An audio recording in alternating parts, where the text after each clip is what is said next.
Tracking carbs to stay under 20 grams can be a pain in the tush, but there's a way that you can do this where you don't have to track, you can stay in ketosis, you can have delicious meals, and stick to your goals. Having the majority of the foods that you eat zero carbs is one way that you can stay under that daily carb limit of 20 to 30 grams. And then you can fill in the gaps with very low carb vegetables like spinach, lettuce, avocado, even some fruits like berries, which all of these are going to help keep you full and they're going to provide essential micronutrients that your body needs. You might think that meat is your only option for zero carb foods, but think again. There's actually a lot that you can incorporate. And for the purpose of this video, we're going to consider a zero carb food anything less than 1 gram of carbohydrates. So let's go shopping so I can show you how to give up your macro calculator. And no, I'm not bringing the spatula to the grocery store.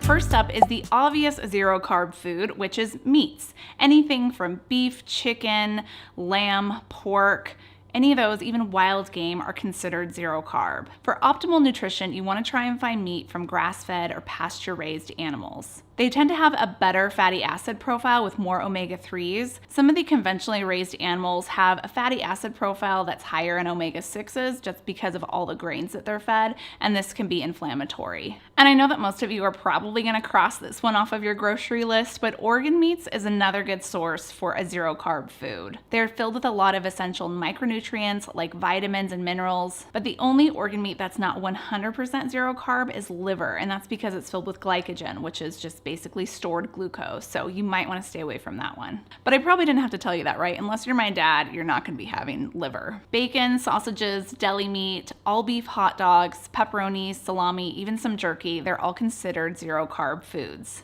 And since these are processed meats, it's actually best to look for ones that don't contain any sugar, dextrose, preservatives. You do want to try and go as clean as possible. And there are many ways to enjoy meat, from baking it, pan-fried. My favorite is to grill it. But you don't have to have just a single slab of meat on your plate in order to stay as low as carb as possible. You can actually have fun and combine some of these zero carb foods to make an actual recipe, like I did for my crustless pizza recipe. I used ground sausage, salt, Italian seasoning, layered it with shredded cheese and pepperoni slices on top, then I put it under the broiler for a few minutes. And now you can easily enjoy pizza without any carbs. Seafood is another option, from salmon, cod, halibut, sea bass, smoked salmon, rockfish, tuna. These are all great zero carb seafood options. Just remember that some shellfish, like shrimp and scallops, can have carbohydrates in them, so those you'd want to eat minimally. One of my favorite ways to cook salmon is in the air fryer. It makes it so juicy and the skin gets really crispy, and it only takes a few minutes. Another great zero carb dinner option is bacon wrapped cod. Brush the cod with a little bit of melted butter and wrap it in bacon and then bake. It tastes just like lobster, even though it doesn't look like it, so you might have to blindfold your family if you promise them a lobster dinner.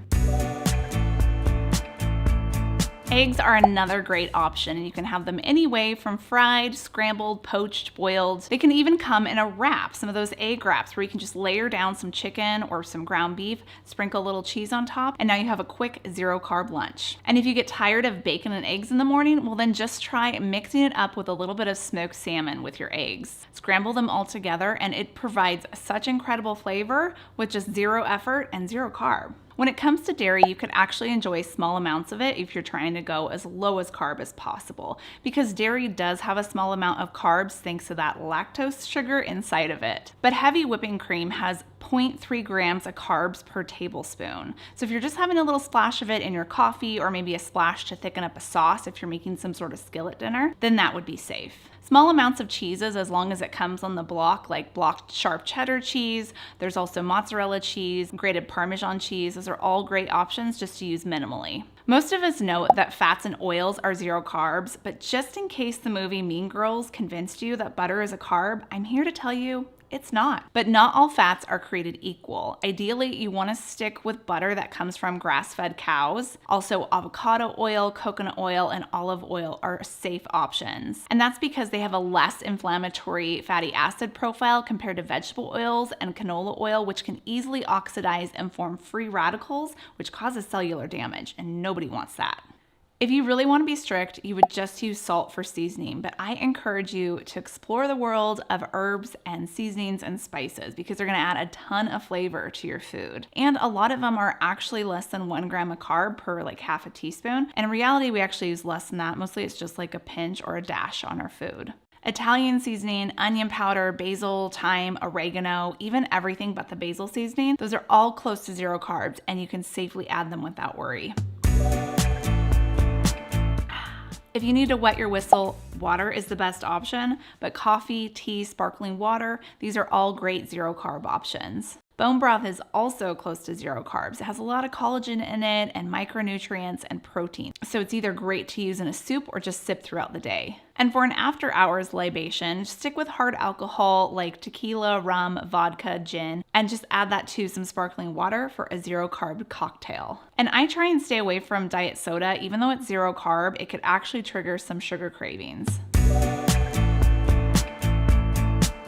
There are also some snack options that are 0 carbs, although I don't like to look at it as snacks. You should avoid snacking just because anytime you eat something, whether it's 0 carb or not, you're gonna trigger a small amount of insulin to release. And insulin hinders fat metabolism, so not our friend. Instead, I like to look at these as add-ons to our meals. Pork rinds are a brilliant 0 carb option. They're like the keto potato chip. Enjoy yourself an all-beef bunless hot dog with a little bit of mustard and pork rinds on the side for an easy keto meal.